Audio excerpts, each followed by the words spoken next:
经济部二是伫中油的家己炼制研究所成立先进触媒中心，希望台湾会当家己生产触媒，而且运用伫减碳经济、节能环保加绿色产品，推动产业创新。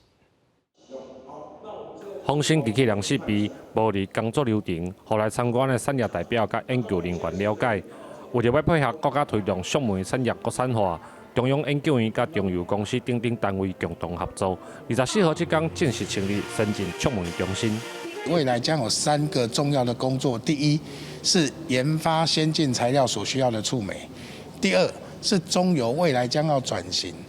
它会有更多的原油，未来不要再用作燃料，要变成材料。那这中间需要很多的触媒的研发。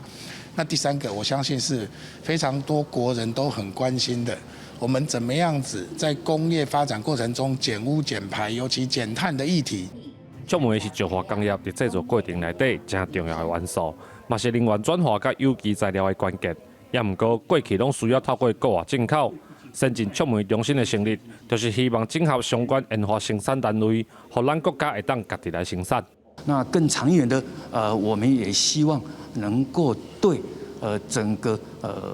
触媒应用在所谓 CCU， 就是2氧化碳的捕捉再利用这块，也能够做出贡献。最关键的一个元素就是触媒，对，因为你要做的事情就是把这个油里面 的这个碳氢化合物怎么样转化变成高质化的这个材料？对，所以这个是这个努力的目标。先进触媒中心表示，因的成立除了是传统燃料转型的第一步，嘛符合世界针对能源发展的趋势。未来嘛会向减碳经济、节能环保甲绿色产品3个方向来做发展，希望替台湾研发生产会当循环再利用的重要材料。记者林慧婷，家己报道。